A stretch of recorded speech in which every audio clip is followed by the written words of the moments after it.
Y listo, empecemos. A ver, cuéntame un poquito más de qué estás estudiando, para qué curso es. Cuéntame un poquito todo. Bueno, yo estudio comunicaciones, pero este ciclo de verano, estoy llevando un curso de negocios internacionales, que es de negocios e interculturalidad. Y ahorita estamos haciendo un trabajo en donde vemos que, bueno, vemos las diferencias culturales entre Perú y Estados Unidos.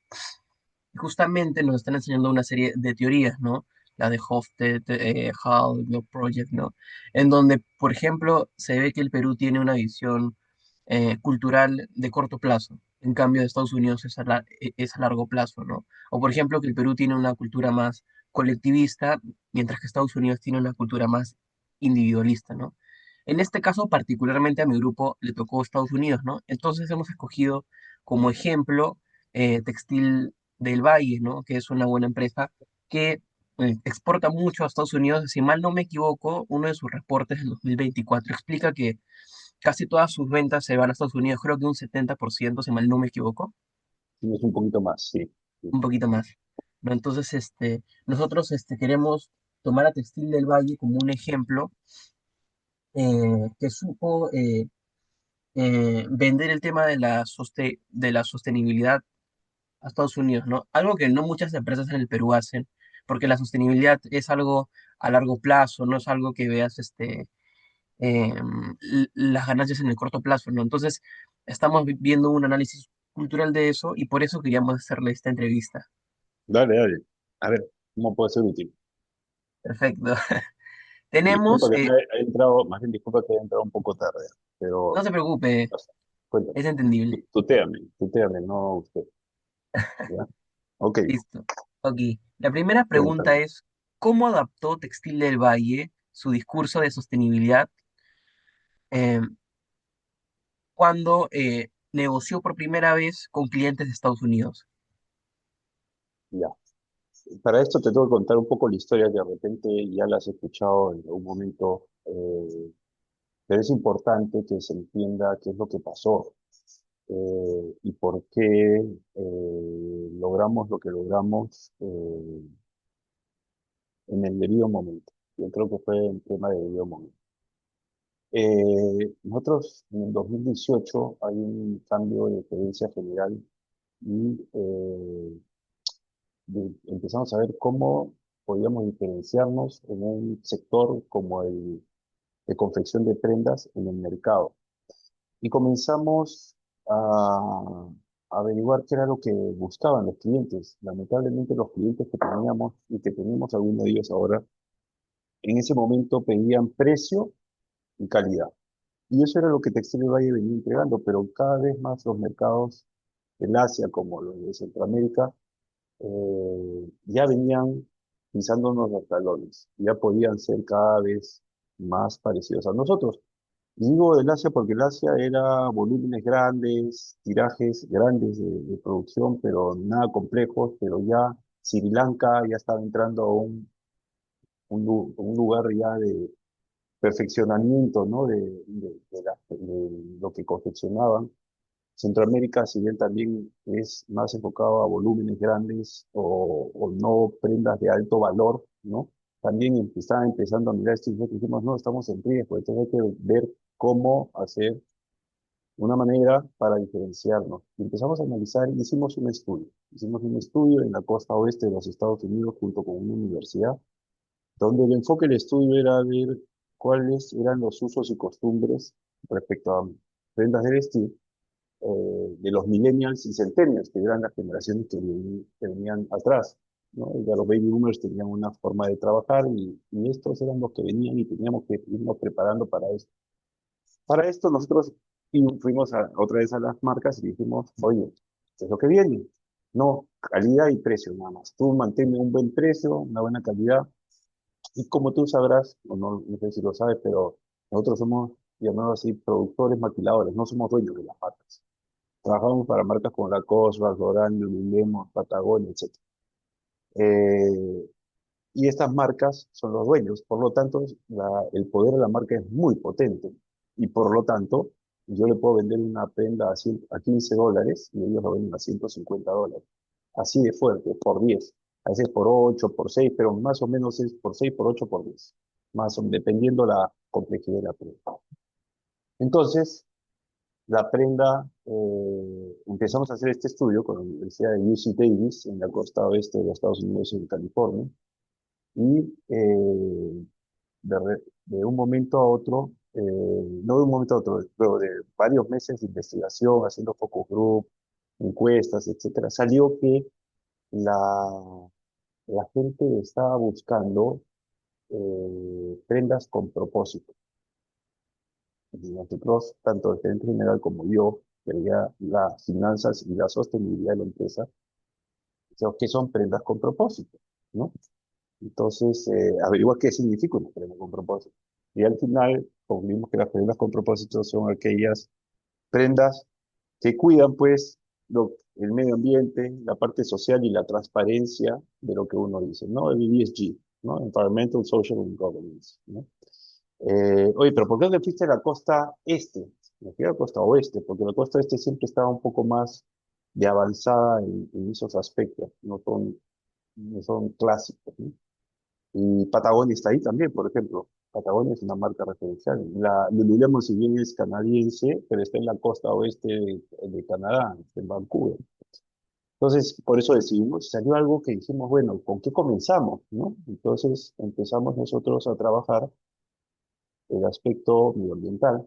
Ya el social lo veníamos trabajando desde el punto de responsabilidad social empresarial, etcétera. Pero medioambiental ya tratábamos el agua, pero dijimos, oye, hay que aprovechar más el agua, recirculemos el agua. Antes utilizábamos agua, la tratábamos, la limpiábamos y la vertíamos. Ahora la recirculamos, ¿no? Y la energía antes era de la red, si bien es hídrica, o sea, es limpia la energía la que nos brindan, es hidroeléctricas, y eso nos lo cerciora mediante un certificado de la empresa que nos vende la cantidad de energía que complementa los paneles solares que empezamos a instalar. En ese entonces instalamos 1.320 paneles solares, que no nos costó ni un centavo de desembolso a la empresa, sino fue como un leasing, lo fuimos pagando en el tiempo, ¿no? No fue $1 millón, sino fue $1 millón en 5 años, más o menos. Por decir $1 millón, creo que fue mucho menos, pero bueno. Y el agua también fue de la misma manera. Entonces, nosotros el 15% de nuestra energía es solar, el resto sí viene de la red. Para finales del mes de febrero deberíamos estar iniciando el proyecto en la segunda etapa, que nos permita llegar a 30% de la energía que sea solar, ¿no? En el agua, recirculamos el agua, alrededor del 33% del agua. Para fines de febrero, yo calculo también, deberíamos estar en los números de 65, entre 65 y 70% del agua va a ser recirculado. ¿Y por qué el agua?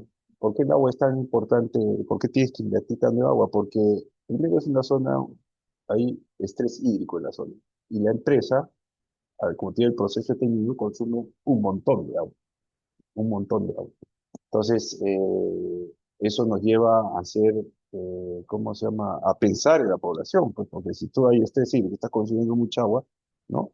Y más allá de eso es tratar de que no estemos contaminando o sustrayendo agua, perdón, contaminando no, esa no es la palabra. Tenemos que demostrar que somos una empresa que, uno, no contamine el agua, dos, que trate el agua y tres, que recircule el agua, ¿no? Porque somos una empresa que uno de los factores importantes es cuántos litros de agua consumes por kilogramo de prenda. El estándar está en 120 litros de agua por kilogramo de prenda. Nosotros tenemos que llegar a 80 litros de agua por kilogramo de prenda. Imagínense, 80 litros de agua por kilogramo por 4 polos de cuello. Digamos, cada polo de cuello pesa 250 gramos, ¿no? Entonces, 80 litros para tener 4 prendas, llamémoslo así, ¿no? Y eso es inconcebible, ¿no? Entonces, tenemos que ir bajando y bajando y bajando para no seguir afectando los pocos recursos que existen. Entonces, una vez vuelvo tratando de responder tu pregunta. Una vez identificado lo que necesitaba el mercado, lo que iba a necesitar el mercado, empezamos a trabajar a la interna, algunos aspectos que eran la parte medioambiental.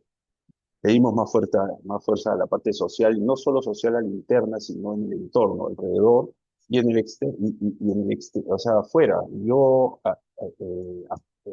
¿Cómo te puedo decir? Eh, Apoyamos a diferentes campañas en Cusco, en Ayacucho, en Puno, Huancavelica, Ancash, en diferentes lugares del país, sin tener que ser esa mi zona de influencia, para nada, pero somos conscientes y somos una empresa que tenemos que dar, devolver. Así como hemos recibido, queremos devolver y devolver a aquellas comunidades que están en una emergencia o comunidades que están sufriendo del friaje, ¿no? Y por eso la campaña de frazadas que tenemos, que están hechas en base a nuestras mermas, eh, se hacen estas frazadas tipo las del tigre, que todos conocen, eh, y estas las regalamos a comunidades altoandinas de extrema pobreza, ¿no? Principalmente, si hay una emergencia, por ejemplo, de Titio Chico, o igualito vamos a estar ahí con diferentes ONGs con las que trabajamos para ayudar, porque nosotros nos apoyamos con ellos para poder llegar a estas instituciones. Sí, no sé si eso responde un poco a tu pregunta. Sí, sí, claro que sí. La primera pregunta entonces ya estaría eh, hecha. Ahora, sigamos con la segunda. ¿Qué tipo de información, por ejemplo, datos, certificados o reportes, exigen los compradores estadounidenses para confiar en la sostenibilidad de la empresa? Sí, mira, una de las cosas, y de repente no sé si venga después en tus preguntas, es, eh, es cómo yo, usuario, estoy seguro de que lo que estoy comprando es lo que me están diciendo en la etiqueta, porque si no entras en una especie de, oye, este es un greenwasher, ¿no? Greenwasher es peligroso, porque las marcas, hay muchas marcas que están haciendo greenwashing y probablemente en el corto tiempo los consumidores dejen de consumir esa marca porque tú las estás mintiendo. Entonces, una de las cosas que te exigen es tener las certificaciones. Yo puedo decir, oye, soy sostenible, la empresa más sostenible, porque somos, en verdad, la empresa textil más sostenible del mundo. Y bueno, las certificaciones y las marcas con las que trabajamos es un ejemplo de ello. Entonces, una de las cosas es la certificación. Y eso nos permite decir, oye, sí, lo que tú estás diciendo es cierto. O sea, fuimos la primera empresa textil en la región, empresa B, una B Corp, ¿no? Que te certifica que tú estás haciendo las cosas conforme a ciertos parámetros que te llevan a ser la empresa sostenible. Tenemos diferentes certificaciones como el Fair Trade también. Tenemos otros indicadores que son los HIT Index, que nos lleva a estar por encima, muy por encima del estándar que pide el sector. Entonces, eso por un lado. Ahora, el usuario, ¿qué va a pedir? Va a pedir, ¿cómo sabe que una prenda con la que yo estoy usando ahora es o no sostenible? Bueno, para eso se ha trabajado un sistema de trazabilidad, el cual deberíamos estar terminando, eh, calculo, en abril, mayo. Ahora la trazabilidad se da de una manera mucho más manual, ¿ya? Pero esto va a ser mediante un sistema en el cual yo desde el celular voy a poder ver quién sembró el algodón, quién cosechó el algodón, cuándo lo cosechó, quién lo desmotó, quién lo hiló, cuándo lo confeccionaron y la prenda cuándo fue despachada al cliente final. Entonces, y cómo está compuesta, ¿no? Porque yo te puedo decir, ah, tu prenda es 100% algodón pima, y de repente es un algodón mezclado con poliéster para ahorrar algo por ahí. Entonces, nosotros en esta etiqueta, que va a salir con un QR al costado de las etiquetas de la marca, vas a poder ver toda la historia que está atrás de esta prenda, ¿no? Y es algo que ya las nuevas, la, la Unión Europea lo va a venir exigiendo mediante lo que llaman el pasaporte digital. Entonces, y hay que tener algo en cuenta. Europa es el que marca el paso y Estados Unidos es un follower en lo que es moda, en lo que es moda. Entonces, siempre Europa está más adelante y Estados Unidos va a adoptar esto. Si no es este año, será el próximo año. lo del pasaporte digital, lo cual te va a permitir también tener una, qué es lo que te estaba comentando, ¿no? La trazabilidad. Y eso es lo que piden, transparencia, y con eso poder ellos estar seguros de lo que están comprando. Ahora, hay marcas, no voy a decir las marcas, pero hay marcas que dicen ser, pero no lo son, ¿no? Eh, no solo hay que parecerlo, sino hay que serlo en este sector, ¿no? Y eso es importante. Y lo otro es que nosotros trabajamos con una marca que es la marca, ¿cómo se llama? Patagonia, que por excelencia es una marca que nace como una empresa sostenible. No se usaba ese término sostenible entonces, pero sí, nace de esa manera. Entonces, y es cliente nuestro. Oye, pero podría comprarle a cualquier otro cliente. Sí, bueno, somos su proveedor, su único proveedor del hemisferio sur del planeta. Nos ha buscado una empresa chiquitita, que es Textil Valle comparado con otras empresas. Para que tengas una idea, nosotros facturamos 85 millones de dólares al año. Y hay otras empresas que facturan 2.500 millones de dólares al año, pero han venido a trabajar con Textil Valle porque saben cómo trabajamos nosotros. Entonces, ahorita el haber hecho nosotros ese cambio, estoy entrando a otro tema, de repente vienen tus preguntas, pero es importante mencionarlo ahora, al haber hecho ese cambio y ese posicionamiento distinto, serio y comprometido de la empresa con respecto a la sostenibilidad, nos ha permitido ya no ir a buscar clientes, que antes tenías que ir a buscarlos, ir a algunas marcas y digo, ¿qué tienes para mí? O marcas que han trabajado, que trabajan, digo, hoy tengo un espacio en esta planta, ¿qué me puedes dar para ocupar ese espacio en la planta? Entonces, ahora tenemos cola de clientes. Todos quieren ahora venir a trabajar con nosotros porque saben que hay algo serio acá. Sí. Perfecto. Ahora pasamos con la tercera pregunta. ¿Qué cambios de liderazgo o gestión interna fueron necesarios para implementar una estrategia de sostenibilidad orientada al mercado estadounidense? Creo que esto ya se respondió en parte en la primera respuesta, pero no sé si la pueda Sí, no, yo reforzar un creo que poco. ahí habría que reforzar un poquito más, porque muchas veces dice, "Oye, ¿cómo hiciste para que toda la empresa pueda agarrar el tema de la sostenibilidad? Si hubiese venido un gerente de sostenibilidad de arranque, probablemente el éxito no hubiese sido asegurado. Si hubiese sido el gerente general, no piensa el gerente general, el que inicia esto con todo un departamento, tampoco probablemente hubiese sido eh, exitoso. Y uno dice, entonces el directorio, nace el directorio, podría ser, pero todavía yo tengo la duda. Esto nació de los accionistas, de los dueños de la empresa. Este es el camino, vamos a hacer los cambios en el estatuto porque te exigen hacer cambios de estatuto. Somos una empresa B, una empresa BIC, ¿no? De beneficio colectivo. Entonces, ahí tienes que hacer cambio de estatuto. Y cambio de estatuto significa los dueños tienen que cambiar la forma de negocio. No solo es hacer plata, ¿no? Entonces, sino cuidar el medio ambiente, cuidar la parte social y ser coherentes y transparentes en lo que uno dice. Entonces, eso fue clave, que los dueños piensen de esa manera. Entonces, si el dueño piensa de esa manera, todos los de abajo tienen que pensar sí o sí. Y cascayó de manera increíble. Y eso es lo que normalmente pasa, no pasa en muchas empresas. Dicen, ya vamos a crear un departamento de sostenibilidad. Entonces estamos haciendo solo para la foto. No lo estamos creyendo, ¿no? Y eso es lo que tengo que evitar. Excelente. A ver, pasamos con la cuarta pregunta. ¿Cómo se logró alinear a las distintas áreas de la empresa, producción, compras y ventas, bajo una visión común de largo plazo? Eso es más o menos la respuesta que te acabo de Claro. dar, ¿no? O sea, si ya vino arriba, se le dio fuerza también, se creó yo era el gerente, el CFO, y me dieron el cargo de la sostenibilidad, y después partieron mi gerencia y me dieron todo lo que es sostenibilidad, administración y proyectos estratégicos, y todo lo que era finanzas, contabilidad y costos, lo trabajó otra gerencia. Entonces, al darle ese peso, generó un mayor compromiso, ¿no? De los directores, el gerente general y los gerentes de línea, alineados a lo que los dueños de la organización estaban pensando o están pensando y queriendo. Claro que sí. A ver, ahora sigamos con la cuarta pregunta. No, la quinta pregunta. ¿De qué manera Textil del Valle integra criterios sociales, condiciones laborales, equidad, inclusión en su propuesta de valor para clientes internacionales? Eh, bueno, hay un trabajo grande, ¿no? Desde la parte inclusión que viene haciendo el área de recursos humanos.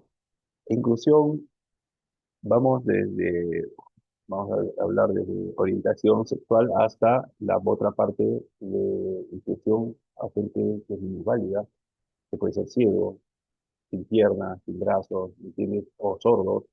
Estamos viendo cómo podemos incluir, ya se viene trabajando obviamente, con personas, por ejemplo, que no oyen, ¿no? O que de repente no tienen una pierna, porque hay trabajos que sí dependen, sí demandan pues tener una buena visión, que sí demandan tener las manos, porque es un proceso todavía no es 100% automatizado.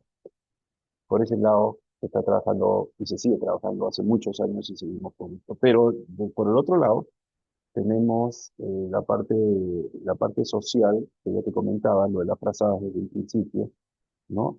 Tenemos el tema de las clases de yoga, ¿no? Las clases de yoga para todo nuestro personal. La gente dice yoga. Al principio, cuando pensamos el tema yoga, la gente no quería hacer yoga. ¿Y por qué?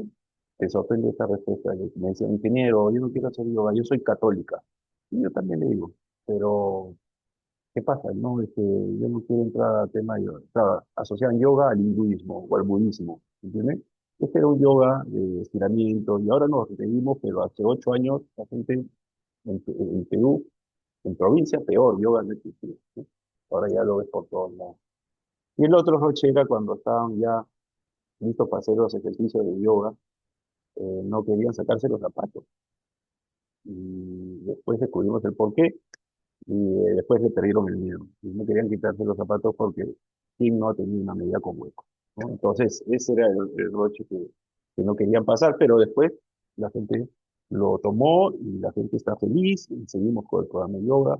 El yoga ayudó a aumentar la productividad de las líneas de costura considerablemente y eso ayudó a que la empresa venda más, pero a la vez, como tú produces más en la línea de costura y tu productividad aumenta, tú tienes un variable que está afecto a tu productividad. Entonces, fue un win-to-win para todos, ¿no? Y también mejoró su estado anímico, su estado de salud, etcétera, etcétera. Entonces, sí venimos trabajando varios frentes desde el punto de vista social. Por ejemplo, ahora estamos en un proyecto bien lindo que comenzó el año pasado, 2025, enero de 2025, con la recuperación de los bosques nativos en la sierra de Chincha, ya es Huancavelica, a más de 4.300 metros sobre el nivel del mar. Este mes de febrero se está trasplantando ya los plantones de queñuales o polilepis, que es el nombre técnico, son 30.000, la idea es llegar al millón en corto plazo, pero ahora se van a trasplantar 30.000 plantones para, ¿qué hace? Esta planta acumula agua y en época de sequía empieza a soltar el agua y permite que río abajo tengas agua más tiempo a lo largo del año. El río Chincha tiene agua nada más de enero, febrero, marzo, abril, mayo, junio, julio, agosto, septiembre, octubre, noviembre, diciembre, no hay agua, ¿no? Y también queremos con este proyecto trabajar mucho los bofedales, que son como tanques cisternas de agua a más de 4.000 metros de altura de manera natural. Entonces, hay compromisos de la empresa también en el reciclaje. Tenemos un programa de reciclaje con Recicla Latam. Hemos educado sobre el correcto segregación de residuos de diferentes personas, diferentes familias en Chincha y en Ica. Estamos hablando más de 2.000, 3.000 personas, 3.000 familias preparadas, ¿no? Entonces, eso ha permitido que también tengan una cultura de reciclaje y eso obviamente con el trabajo de una ONG, Textil del Valle aportando una cantidad de dinero y algunas marcas que se unen a este trabajo, ¿no? Tanto de los genuales, tanto de los recicla Latam, tanto de lo de la clase de sí. Perfecto. A ver, ya pasando a las tres últimas preguntas. ¿Ha percibido que los clientes estadounidenses valoran explícitamente las políticas de diversidad e inclusión dentro de la empresa? ¿Cómo influye en la relación comercial? Yo creo que sí, y es algo que lo exigen, ¿no? Lululemon nos audita, no es que nos mandan a hacer y se acabó, no, vienen auditorías sociales y medioambientales también. Lululemon es una marca canadiense, conocida también. Lacoste lo viene haciendo también Patagonia. Entonces, son cosas que tenemos que ir alineándonos, que no lo hemos hecho en su momento, alineándonos a lo que nos pide el cliente, ¿no? A lo que nos exige el cliente. Que ellos están trabajando en función a lo que les exige a ellos su cliente. Y acá voy a retroceder un poco a la primera pregunta, porque cuando nosotros, como te dije, íbamos al cliente y le decíamos qué es lo que se viene, y te decían precio y calidad, ellos no estaban leyendo bien las clientes generaciones o a sus clientes. Entonces nosotros optamos por saltearnos a nuestro cliente, al dueño de la marca, nos fuimos al usuario de esa marca, ¿no? Y ese es uno de los tips que siempre doy. Traten de ir al usuario final del producto que ustedes vayan a ofrecer y entenderlo, no solo entenderlo porque hicieron una encuesta por aquí, porque ustedes mismos haciendo la encuesta, conversando, viviendo la experiencia y tratando de entender los usos y costumbres de estas personas para que tengan mayor éxito en el lanzamiento de cualquier producto, lo que sea, puede ser desde una mayonesa hasta una marca de zapatos. Entiéndanlo, lleguen a esa parte de abajo y entiendan bien qué es lo que ellos quieren. No vayan a ver si qué te parece la marca o no. ¿Cuáles son sus usos y costumbres? Y yo mañana te doy esto, ¿no? Entonces, eso va a ayudar a que tu producto se acomode mucho más fácil a lo que ellos están esperando buscar. Perfecto. Entonces nos quedan dos preguntas más. ¿Qué prácticas sostenibles específicas han sido más valoradas por el mercado estadounidense y por qué? Ese tratamiento de agua, la circularidad, ¿no? Y la circularidad hablo, por ejemplo, de las frazadas, que ya te estaba comentando. Nosotros, para cortar las piezas para hacer las prendas, de unas mermas a los costados. Eso se acumula y eso antes se lo llevaba un trapero, un señor para hacer trapos o relleno de cojines, colchones, almohadas, sillones, no lo sabemos. Ahora sí sabemos exactamente dónde se va. Y hemos hecho una alianza con una empresa que esta tela la rompe, la hace fibra, la vuelve a hilar y la teje. Y teje las frazadas tipo el tigre. Esa es la competencia de las frazadas del tigre. Entonces, estamos, algo que era un desperdicio para nosotros, ahora es la materia prima para hacer algo que va a afectar positivamente a diferentes personas. Como te dije, estamos queriendo atacar un problema grande que es el friaje, que es en menos 15 grados centígrados, y la gente literalmente se muere de frío. Y hay problemas también bronquiales, respiratorios, ¿no? Entonces, si de alguna manera podemos apoyar y transformar algo y que ayude a la gente a no estar sufriendo en algo, ahí vamos a estar, ¿no? Y eso es un ejemplo de ello, ¿no? Entonces son esas cosas que te digo, el tratamiento de agua, de energía limpia, el caso de tu medición de huella de carbono, ¿no? Tu medición de huella hídrica, cómo estás trabajando tu huella de carbono, cómo la estás disminuyendo y cómo la estás compensando también, porque una de las cosas que nosotros tenemos es compensamos la huella de carbono. Nosotros compramos certificado de carbono todos los años.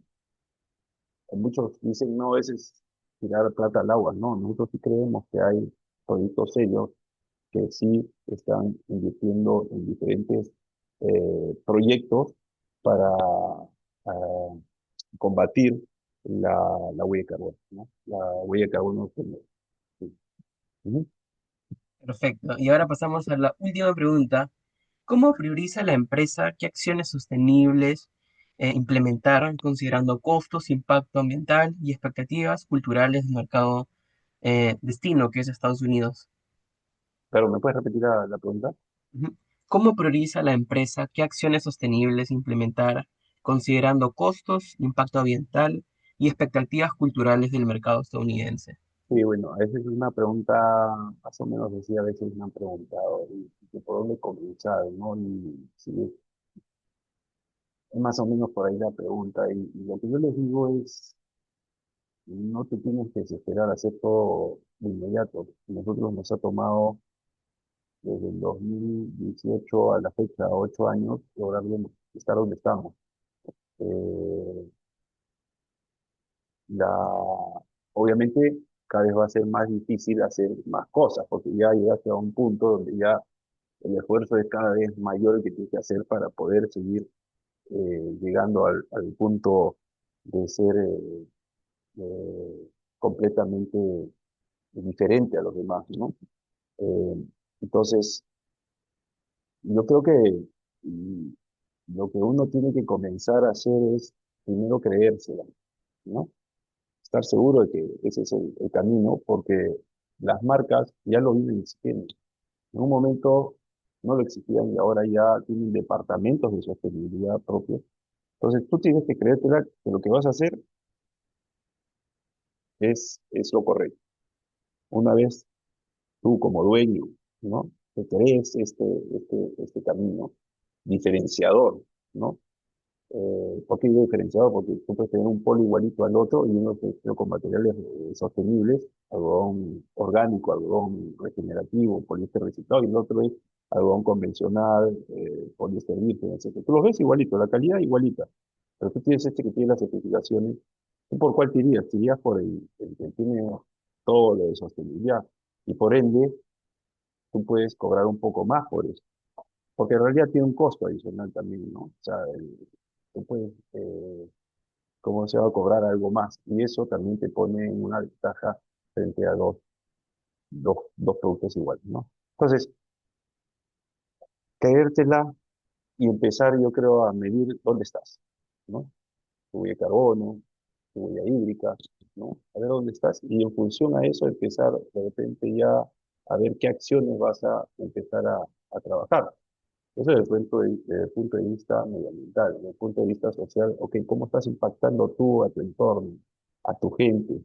No solo es pagarles la remuneración, no solo es pagarles las horas extras que corresponden, sino también son personas que están trabajando para ti, están dedicando el tiempo para ti, para tu empresa, para el producto que tú estás haciendo. Entonces, tú tienes que estar mucho más cerca viendo cuáles son tus problemas, necesidades. Un ejemplo, por ejemplo, que no le he mencionado, una de las tantas cosas que hacemos es la asesoría psicológica. Yo cuando comencé este proyecto, comenzamos haciendo un proyecto de yoga y psicología. Perdón, el segundo año fue yoga y psicología. Y el problema fue que yo puse asesoría psicológica para que la gente vaya y se inscriba. Y ese fue un problema, por no analizar bien qué es lo que quiere, qué es lo que busca la gente. Entonces, ¿qué pasaba? No se inscribía mucha gente. Y el problema, dije, voy a hacer un focus group. Yo mismo voy a hacer un focus group. Este focus group, dije, creo que te lo comenté en la reunión del SAMA, donde le dije a los chicos, a las señoras y chicos, señores, le dije, ya voy a decir una palabra y me dicen qué significa esta palabra. La primera que te venga en la cabeza, psicólogo, tú, ¿qué te viene en la cabeza? Loco, problemas mentales, esquizofrenia, loco, problemas. Entonces dije, ahí está la respuesta al problema. La respuesta al problema era que yo nunca debía haber puesto asesoría psicológica, sino coaching, coaching para la vida o, o ¿cómo se llama? Asesoría, mm, ¿cómo se llama? En temas de crecimiento personal. Se cambió eso y ahora es un éxito. Es un éxito y la gente lo valora bastante. Entonces, ese tipo de cosas ayudaron bastante a la organización. ¿Y qué más? Creo que está todo, ¿no? No sé, hay varios proyectos. Tenemos el proyecto de algodón de vida, que es un proyecto de algodón orgánico. Estoy abriendo un poco de lo que hemos hablado, pero el proyecto de algodón orgánico en la selva, en Coahuí, donde hemos logrado ser un cultivo alternativo a los cultivos ilícitos, ¿no? Y donde el cultivo que se tiene allá en una alianza con otra empresa es lograr algodón orgánico y algodón regenerativo. Y eso no hay en el mundo. En el mundo, solo el 5% del algodón total es orgánico y regenerativo. Y eso es lo que piden las nuevas generaciones.